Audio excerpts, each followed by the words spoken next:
بالکبریاء والصلاة والسلام على خیر الورا رحمۃ للعالمین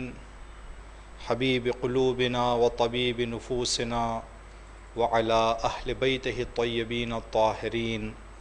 الذین اذهب اللہ عنہم الرجس وطہرہم تطہیرا اللہم صل علی محمد وآل محمد وعجل فرجہم واللعنۃ علی اعدائہم اجمعین اوصیکم عباد اللہ ونفسی بتقوی اللہ۔ ناظرین گرامی محترم، آپ تمام کی خدمت گرامی میں ماہ ذی قعدۃ الحرام کے اس نماز جمعہ جو آن لائن آپ کی خدمت میں پیش کیا جا رہا ہے، پہلے خطبے کی ابتدا میں سلام عرض کرتے ہیں اور اللہ رب العزت سے آپ تمام کی سلامتی، عافیت، دنیا و آخرت کی کامیابی طلب کرتے ہوئے سب سے پہلے اپنے آپ کو، پھر آپ تمام ناظرین مؤمنین اور مؤمنات کی خدمت گرامی میں تقوی الہی کی سفارش پیش کرتے ہیں۔ تقوی انسان کی کامیابی کا ضامن ہے۔ اللہ رب العزت نے قرآن کریم میں تقوی کے متعدد فائدے بیان کیے ہیں۔ ہمارے رہنماؤں، رہبروں کا ایک امتیاز یہ ہے کہ سارے کے سارے امام المتقین ہیں، صاحبان تقوی کے رہبر ہیں، رہنما ہیں۔ قرآن کریم کی ہدایت کے حوالے سے اللہ نے فرمایا ھدی للمتقین، قرآن تقوی رکھنے والوں کے لیے ہدایت کا ذریعہ ہے۔ اگر ہم تقوی نہ اپنائیں تو نہ اماموں کی رہبری سے راہ پا سکتے ہیں اور نہ ہی قرآن کی ہدایت سے کامیابی حاصل کر سکتے ہیں۔ قرآن مکمل ہدایت ہے، ائمہ مکمل رہبر اور رہنما ہیں۔ اب ہمیں چاہیے کہ تقوی کو اپنی زندگیوں میں اپنائیں تاکہ قرآن کی ہدایت اور اہل بیت کی رہنمائیوں سے بہتر استفادہ کر سکیں۔ تقوی کا آسان معنی حرام سے بچنا اور واجبات کا انجام دینا ہے۔ ہماری زندگی میں یہ کوشش، یہ تلاش، یہ سعی ہماری ہونی چاہیے کہ واجب ہمارے سے نہ چھوٹے اور حرام کے مرتکب نہ ہو جائیں۔ اگر کسی کے زندگی میں یہ بات آ گئی ہے تو اس کو اللہ کا شکر کرنا چاہیے کہ وہ تقوی کے دائرے میں داخل ہو چکا ہے اور وہ متقی کہلایا جاتا ہے۔ پہلے خطبے کا موضوع اسلامی زندگی کا طریقہ ہم آپ کی خدمت میں عرض کر رہے ہیں۔ جب مسجد جعفریہ میں مومنین کے حضور میں خطبات پیش کیا کرتے تھے اس وقت، اب اس وقت بھی ایک مختصر وقفے کے بعد جو ہم آپ کی خدمت میں حاضر ہیں اسی موضوع کو ہم آگے لے کے جائیں گے۔ ایک روایت آپ کی خدمت میں اسلامی زندگی کے اصول کو بیان کرتے ہوئے عرض کرنا چاہیں گے اس خطبہ اولیٰ میں۔ روایت چھٹے امام سے ہے۔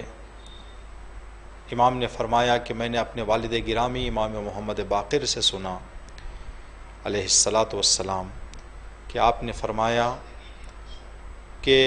اتی رسول اللہ رجل بدوی، رسول اللہ کی خدمت میں ایک دیہاتی، ان پڑھ، ثقافت سے دور، دنیا کی معلومات اور دنیا کے ماحول اور دنیا کے واقعات سے کم آگاہی رکھنے والا رسول اللہ کی خدمت میں پہنچا۔ ترقی اس کی زندگی سے بہت دور تھی، کامیابی جو طریقے سے وہ زندگی کر رہا تھا اس طریقے سے حاصل کرنا ایک مشکل اور ناممکن کام ہو چکا تھا اس کے لیے۔ اس نے آ کے رسول خدا کی خدمت میں عرض کیا، انی اسکن البادیہ یا رسول اللہ، میں اپنی حقیقت آپ کے سامنے بیان کر رہا ہوں، میں دیہاتوں میں، جنگلوں میں، پہاڑوں میں زندگی کرنے والا انسان ہوں۔ میرا گھر، میرا مسکن، میرا مقام، میرا مأویٰ، میری منزل جنگلوں میں ہے۔ میں دنیا کے حالات، واقعات، حادثات، جس وطن میں ہم زندگی کر رہے ہیں، نام اس کا شہر اور دیہات کے حساب سے دیہاتوں میں شامل ہوتا ہے، لیکن شہر کے برابر کی سہولیات پائی جاتی ہیں۔ اللہ کا لاکھ شکر ہے، ہمیں گاؤں اور دیہاتوں کی مشکلات کا علم نہیں ہے۔ ہاں، آج سے 40 سال 50 سال پہلے جو مومنین اور مومنات نے یہاں زندگی کی ہے وہ جانتے ہیں کہ اس وقت کن دشواریوں سے انہوں نے زندگی بسر کی ہے۔ آج بھی آپ پہاڑی علاقوں میں چلے جائیں جہاں پر 10 15 40 50 گھر کے دیہات ہیں، وہاں پر سہولیات بالکل نہیں ہیں۔ ایسے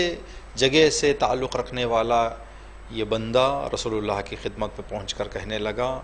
کہ میں دیہاتوں میں، کم سہولت والے شہروں میں، جگہوں پر زندگی کرنے والا ہوں۔ فعلمنی جوامع الکلام یا رسول اللہ، مجھے سارے کامیابیوں کا نچوڑ بیان کر دیں، اس لیے کہ میں آپ کی خدمت میں ہر دن آتا رہوں، ہر ہفتے آتا رہوں، ہر مہینہ آپ کی زیارت کروں، آپ کی تقاریر سے، آپ کے خطبوں سے، آپ کے احادیث سے استفادہ حاصل کروں، یہ میرے بس کی بات نہیں ہے۔ میرا علاقہ اتنا دور اور اتنا کم سہولتوں والا ہے کہ ایک صاحب علم وہاں پر آ کر ایک لمبے عرصے تک قیام کر کر ہماری ہدایت کرے، مشکل ہے، نہیں آ پائیں گے۔ میں آپ کی خدمت میں یہ گزارش پیش کر رہا ہوں، فعلمنی جوامع الکلام یا رسول اللہ، مجھے ساری باتوں کا، ساری ہدایتوں کا، ساری کامیابیوں کا نچوڑ بیان کر دیں۔ فقال، رسول خدا صلی اللہ علیہ وآلہ وسلم نے اس مومن کی حقیقت سے آگاہی حاصل کرنے کے بعد آپ نے اس کے سوال کے جواب میں یہ کہنا شروع کیا۔ عزیزان محترم، یہاں سے ایک بات ہمیں صاف ظاہر ہو جاتی ہے کہ انسان اپنی حقیقت کو دوسروں سے بہتر جانتا ہے۔ جب انسان اپنی حقیقت کو دوسروں سے بہتر جانتا ہے، کہیں پر کچھ مسئلہ لے کر جائے تو انسان اپنی حقیقت، اپنی ظرفیت، اپنی طاقت اور اپنی اوقات کے مطابق طلب کرنا چاہیے۔ اگر اس بات کا لحاظ نہ کرے، اپنی شان، جس کو ہم کہہ سکتے ہیں جھوٹی شان، کاذب شان کو کسی کے سامنے بیان کرنا شروع کر دے، تو آگے والا اس کے شان کے مطابق اس کو ہدایت اور اس کو مشورہ دینے کی کوشش کرے گا، جو مشورہ اس کے ظرفیت اور طاقت کے اعتبار سے قابل عمل نہیں ہے۔ اپنی حقیقت بیان کریں، جیسے اس بندے نے آ کے رسول اللہ سے اپنی حقیقت بیان کی اور ایک معقول اور جائز اپنی درخواست رسول خدا کی خدمت میں رکھی،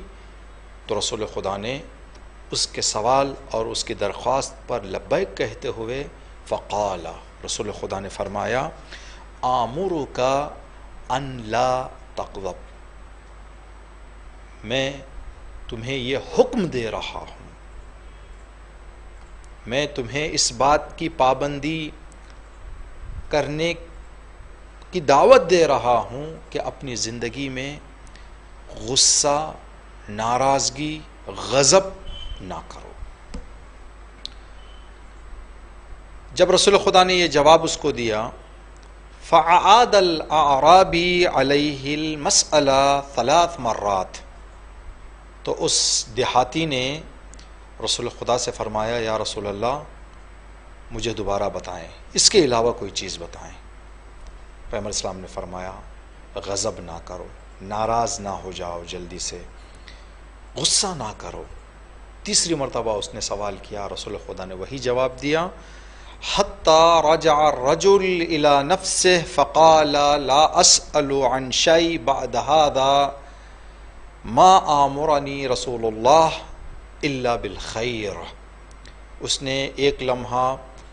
فکر کیا، فکر کرنے کے بعد اپنے آپ سے یہ کہنے لگا کہ اب میں رسول خدا سے کوئی اور سفارش کرنے کی مانگ نہیں کروں گا، اس لیے کہ 3 سوال کے جواب میں رسول اللہ نے فرمایا کہ غصہ، غضب اور ناراضگی نہ کرو، تو رسول خدا بہتر جانتے ہیں کہ کامیاب زندگی کا ایک اصل، ایک راز غصے پر قابو پانا ہے، غصے کو کنٹرول کرنا ہے، ناراضگی سے پرہیز کرنا ہے، بے جا بے فائدہ ناراضگیوں سے، غصے سے انسان کو بچنا ہے، پرہیز کرنا ہے۔ یہ روایت 5ویں امام نے رسول اللہ کے زمانے کی نقل کرنے کے بعد پھر 5ویں امام نے ایک اشارہ فرمایا۔ 6 امام فرماتے ہیں کہ پھر میرے بابا ہمیشہ اپنی زندگی میں یہ کہا کرتے تھے، کانا ابی یقول، میرے بابا کی عادت تھی کہ ہر محفل میں، ہر مجلس میں، ہر بیٹھک میں، ہر ملاقات میں اکثر یہ کہا کرتے تھے، ایو شیء اشد من الغضب، غصے، ناراضگی اور شدت جو انسان اپنا لیتا ہے، اس سے بڑھ کر خطرناک چیز کیا ہو سکتی ہے؟ ایو شیء اشد من الغضب، غصے اور ناراضگی سے خطرناک شے کیا ہو سکتی ہے؟ پھر امام نے اس غصے اور ناراضگی کے خطرے کی طرف آگاہ فرماتے ہوئے یوں عرض کیا، ان الرجل لا یغضب فیقتل التی حرم اللہ، انسان غصے میں آ کر کسی کا قتل کر دیتا ہے جس کا قتل کرنا جائز نہیں تھا، جس کا خون اللہ نے حرام کر رکھا تھا۔ ایک بے گناہ، ایک محترم نفس اور ذات کا قتل کرنے کے لیے انسان تیار ہو جاتا ہے اور قتل کر دیتا ہے اسی غصے کے نتیجے میں، اسی غضب کے نتیجے میں، اسی ناراضگی کے نتیجے میں۔ وَيَقْذِفُ الْمُحْصَنَةَ، اور ایک عزت دار خاتون پر دھبا لگا دیتا ہے، گالی گلوچ کرنا شروع کر دیتا ہے اسی غصے کے نتیجے میں۔ اللہ اکبر! چلتے پھرتے اپنی زندگی میں، اپنے اطراف رہنے والوں کی زندگیوں میں ہم نے کتنی مرتبہ سنا، انسان جانتا ہے کہ جس معظمہ، جس مؤمنہ کے حوالے سے میں اپنی زبان غصے میں جو کھول رہا ہوں، جسے تعلق رکھنے والے کسی شخص سے ناراض ہو کر اس مومنہ، اس محترمہ، اس عابدہ کی عزت اور وقار کا علم رکھتے ہوئے غصے میں ایسی باتیں انسان کی زبان سے نکل جاتی ہیں کہ اللہ کی پناہ، اللہ کی پناہ۔ استغفر اللہ کے گالی گلوچ کے لیے جب انسان اتر جاتا ہے، نہ کسی کی ماں کو دیکھتا ہے، نہ کسی کی بہن کو دیکھتا ہے، نہ کسی کی عزت کو دیکھتا ہے، نہ کسی گھر کی حرمت کو دیکھتا ہے، انسان زبان سے آنکھ بند کر کے غصے کے حالت میں زبان سے لگام ہٹا کر بے لگام کرتے ہوئے زبان کو نازیبا الفاظ، گندی گندی باتیں کرنا شروع کر دیتا ہے۔ یہ غصے کا نتیجہ ہے۔ عزیزان محترم، ناظرین، مؤمنین اور مومنات، جو اس طریقے سے آپ خطبہ جمعہ کو علی چینل کے ذریعے آن لائن سماعت فرما رہے ہیں، مشاہدہ فرما رہے ہیں، آپ حضرات سے گزارش ہے سب سے پہلے اپنے نفس کو اللہ سے توفیق طلب کرتے ہوئے کہ خدایا بے جا، بے موقع، بے فائدہ غصہ کرنے سے ہم سب کو نجات عنایت فرما۔ پروردگار ہم سب کو اپنے عقل کا صحیح استعمال اور قوہ غضب کا مناسب فائدہ اٹھانے کی توفیق عطا فرما۔ پروردگار، اس غصے نے پتہ نہیں کتنے رشتوں کو توڑ دیا، کتنے دوستیوں کو نابود کر دیا، کتنے تعلقات کو سست کر دیا۔ پروردگار، تجھے واسطہ اہل بیت علیہم السلام کی زندگی میں قوہ غضب کا جو صحیح مظاہرہ اور لوگوں کی دنیا کے سامنے پیش کیا ہے آپ نے، ان درسوں اور ان ہدایتوں کا واسطہ ہم سب کو سیرت اہل بیت پر چلتے ہوئے اپنے زندگی میں غصے پر قابو رکھ کر کامیاب اسلامی زندگی کرنے کی توفیق عطا فرما۔ ربنا تقبل منا انک انت السمیع العلیم۔ بسم اللہ الرحمن الرحیم۔ انا اعطیناک الکوثر فصل لربک وانحر ان شانئک هو الابتر۔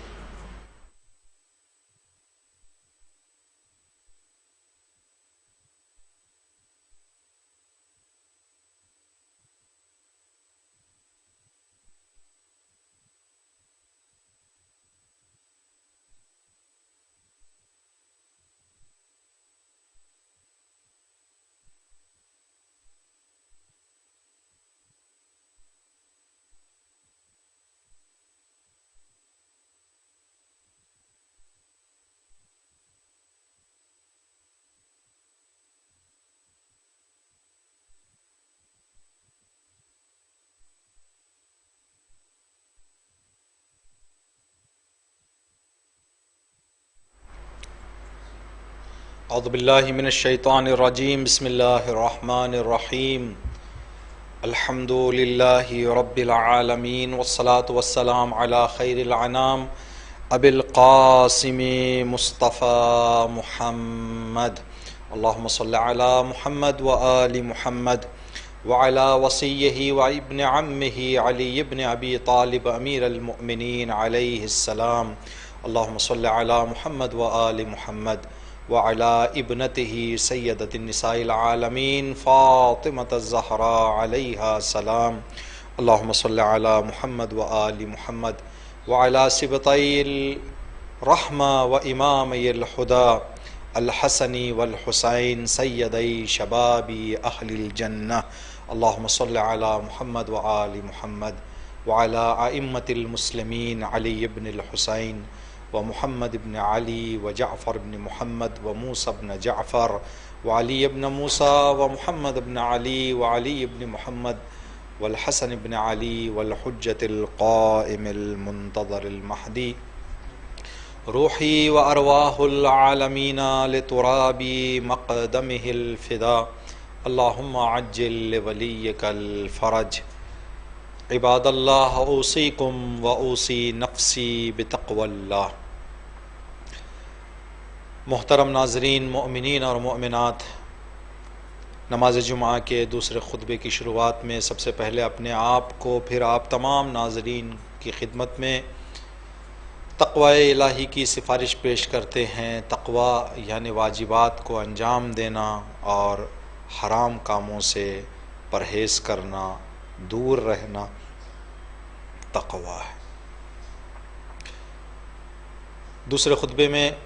چند معروضات آپ مومنین اور مومنات کی خدمت میں عرض کرنا، وطن اور وطن سے دور جو دنیا کے حالات ہیں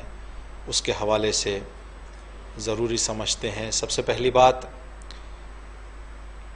وطن میں گزشتہ ہفتے ایک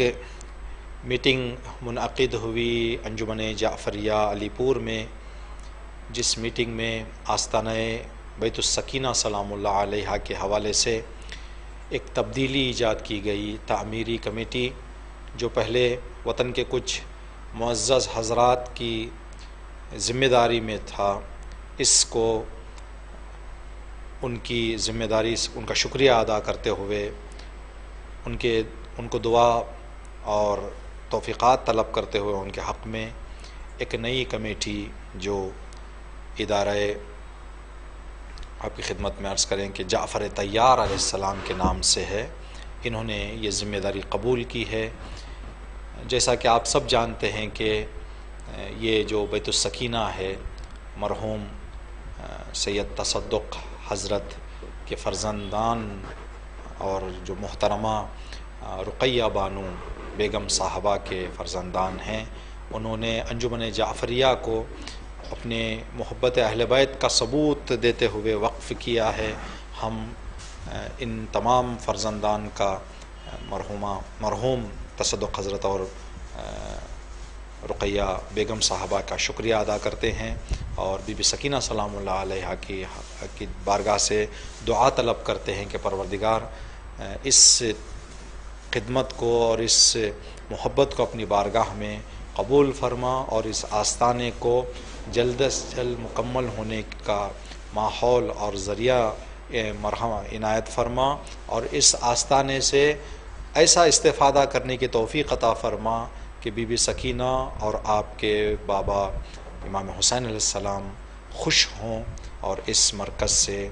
وہ راضی اور خوشنود رہیں انشاءاللہ۔ ہم دعا کرتے ہیں کہ یہ جو نئی تعمیری کمیٹی آئی ہے ادارہ جعفر طیار علیہ السلام، خداوند عالم ان کے توفیقات میں اضافہ فرمائے اور انہیں اس آستانے کو جلد مکمل کرنے کے راستے اللہ دکھائے انشاءاللہ۔ دوسرا مسئلہ،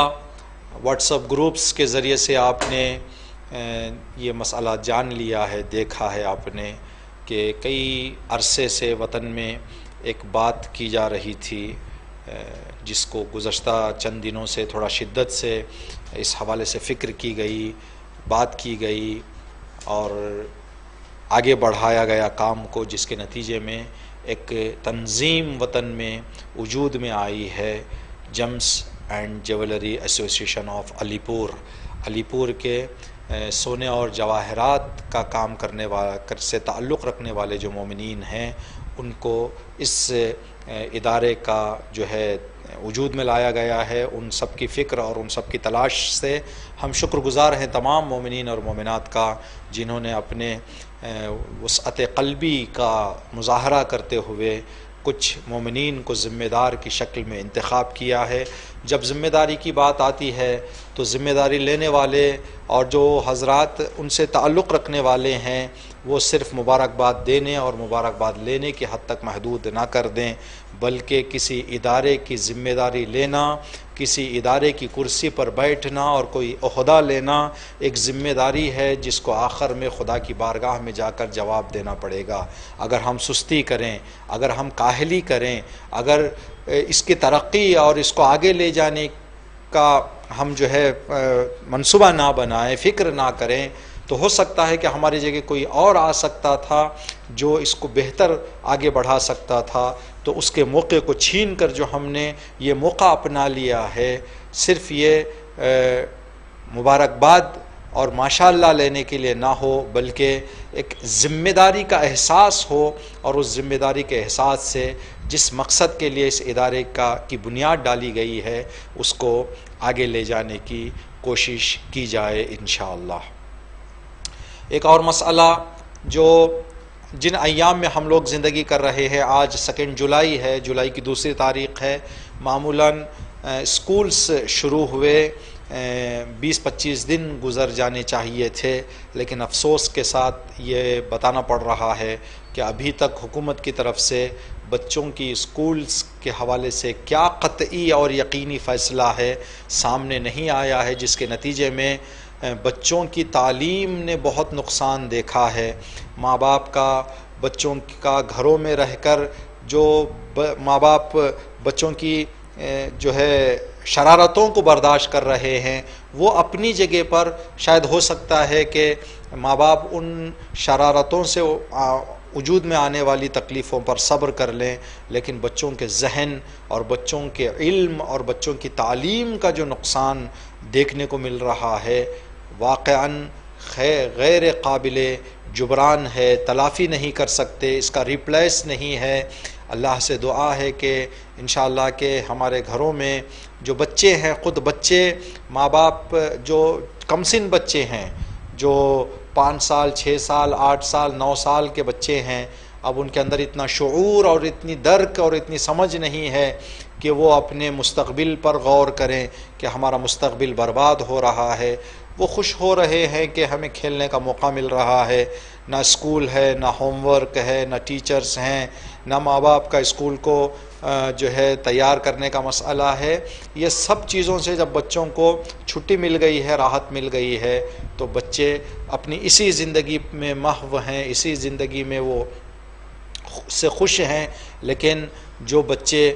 13-14 سال کے ہو گئے ہیں یا ہونے والے ہیں یا اس سے بڑے بچے ہیں، اگر وہ اسی طرح سے اپنی زندگی کو گزار دیں جیسے بچے گزار رہے ہیں تو افسوس کا مقام ہے۔ ماں باپ اپنی گھریلو مصروفیات میں شاید آپ کو اس حوالے سے کوئی رہنمائی نہ دے پائیں، کوئی ہدایت نہ کریں، صرف وہ افسوس کرتے رہیں، پچھتاتے رہیں۔ لیکن آپ اگر اپنے مستقبل کو روشن رکھنا چاہتے ہیں تو آپ کو چاہیے کہ فکر مند رہیں، آپ کو چاہیے کہ اس حوالے سے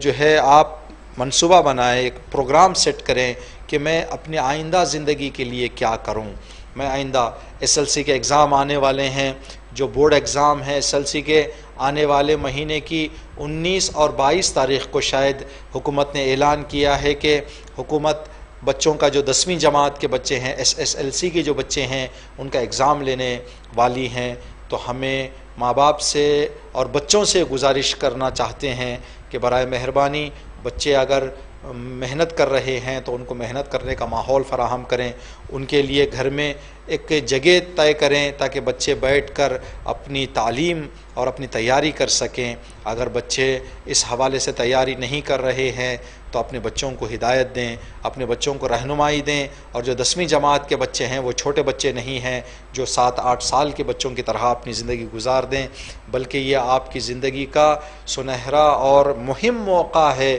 اگر اس سے آپ فائدہ نہ اٹھائیں تو صرف کف افسوس ملتے رہنا آپ کی قسمت میں رہ جائے گا۔ اس کے بعد جتنا بھی پچھتائیں اس پچھتاوے کا کوئی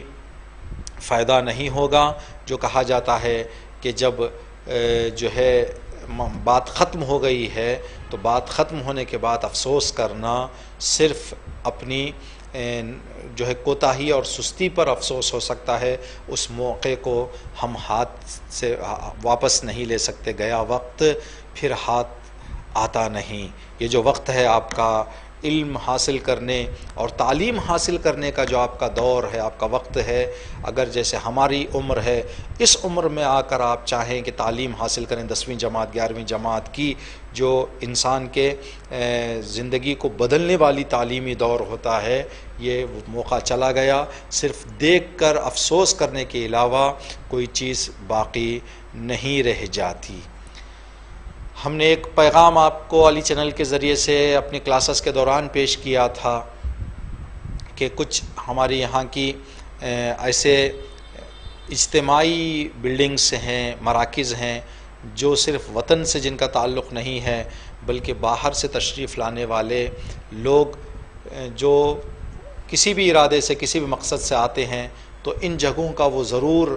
معائنہ کرتے ہیں، جا کر ان جگہوں کو دیکھتے ہیں۔ جن جگہوں میں سے ایک دارالزہرا ہے، مسجد جعفریہ ہے، العباس مسلم ہاسٹل ہے، حوزہ علمیہ باقر العلوم ہے، جامعۃ الزہرا ہے۔ یہ وہ جگہیں ہیں جہاں باہر سے آنے والے جو علم اور تعلیم سے جن کا تعلق ہے، دوسرے اسکولس بھی جو ہیں ہمارے وطن کے، ان کا آ کر وہ بازدید کرتے ہیں، دیکھتے ہیں ان جگہوں کو۔ تو برائے مہربانی ان جگہوں کے اطراف کی صاف صفائی رکھنا وطن کی ذمہ داری ہے۔ اب کون آتا ہے، کب آتا ہے، اس بات کا علم ہمیں نہیں ہے۔ جب ہم آ جاتے ہیں، وہ آ جاتے ہیں، تو اگر وہ دیکھیں کہ اس کے اطراف گندگی ہے، کوڑا کرکٹ اس کے اطراف جمع ہے، ڈالا گیا ہے، تو یہ وطن کی جو ہے عزت پر بات آ جائے گی، وطن کا نام جو ہے بدنامی کے زد میں آ جائے گا۔ تو اس حوالے سے ہمیں فکر مند رہنا بہت ضروری ہوتا ہے۔ جیسا کہ العباس مسلم ہاسٹل کے جو ذمہ دار حضرات ہیں، انہوں نے ہمیں رابطہ کرتے ہوئے یہ درد انہوں نے اپنا بیان کیا کہ العباس مسلم ہاسٹل کے سامنے جو حیوانات، جو پرندوں کو ذبح کر کے ان کا گوشت بیچا جاتا ہے، اس کا کچرا لے جا کر ڈال رہے ہیں۔ یہ واقعاً افسوس کا مقام ہے۔ دوسرا کچرا صرف سوکھا کچرا ہو تو صرف کچرا نظر آئے گا، بدبو نہیں پھیلے گی، لیکن جب کچا اور جانوروں اور پرندوں کے بچے ہوئے کچرے کو وہاں پر ڈالا جاتا ہے تو واقعاً انسان کو وہاں 2 لمحے ٹھہرنا دشوار ہو جاتا ہے۔ اب وہاں پر کچھ بچے رہتے ہیں، کچھ جو ہے جوان رہتے ہیں، تو ان کو تکلیف ہوتی ہے اور انہیں سختی سے وہاں پر رہنے کا جو ہے رہنا پڑتا ہے۔ تو برائے مہربانی ہمارے ناظرین اور مومنین اگر اس نماز جمعہ کے اس خطبے کو جو دیکھ رہے ہیں انشاءاللہ اس پر عمل کریں گے، اور جو ہمارے وطن کی ایسی جگہیں ہیں جہاں پر باہر سے تشریف لانے والے لوگ مشاہدہ کرنے کے لیے اس جگہ کو دیکھنے کے لیے جاتے ہیں، تو برائے مہربانی اس کے اطراف کوڑا ڈالنے سے پرہیز کریں گے۔ امید ہے کہ اللہ رب العزت ہم سب کو جو باتیں ہم بتا رہے ہیں، سب سے پہلے خود اپنے آپ کو، پھر اس کے بعد آپ تمام مومنین اور مومنات جو نماز جمعہ کا خطبہ آپ دیکھ رہے ہیں، آپ سب کو عمل کرنے کی اللہ توفیق عطا فرمائے۔ اللہ سے دعا ہے کہ پروردگار ہمارے اور ہمارے بچوں کی جو زمانے کی حالت ہے، اس حالت میں ہمارے فکروں کی، ہمارے عقیدوں کی اور ہمارے ایمان کی حفاظت فرما، ہم سب کی عاقبت بخیر فرما، کائنات کی تمام مشکلات کا حل تیرے ولی کا ظہور، امام زمانہ کے ظہور میں تعجیل فرما، ہم سب کو امام کے اعوان و انصار میں شمار فرما۔ ایک مومنہ جو حیدرآباد اور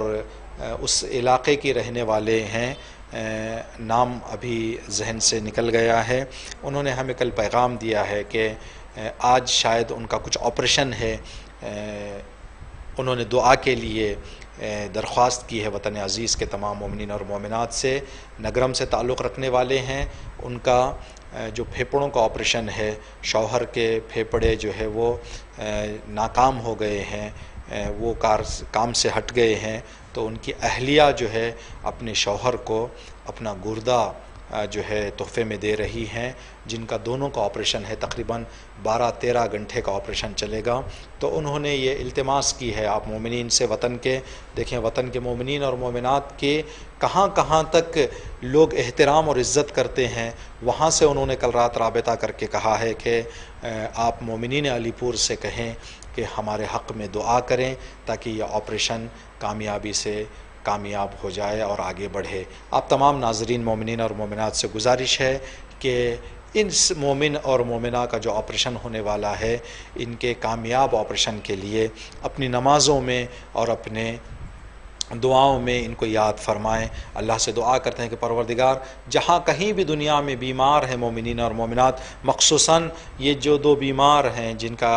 ابھی آپریشن چل رہا ہے یا شروع ہونے والا ہے، ان کو جلد از جلد شفائے کلیہ عطا فرما اور ان کے آپریشن کو کامیاب اور کامران عطا فرما۔ ربنا تقبل منا انک انت السمیع العلیم۔ بسم اللہ الرحمن الرحیم۔ والعصر ان الانسان لفی خسر الا الذین آمنوا وعملوا الصالحات وتواصوا بالحق وتواصوا بالصبر والسلام علیکم جميعا ورحمۃ اللہ وبرکاتہ۔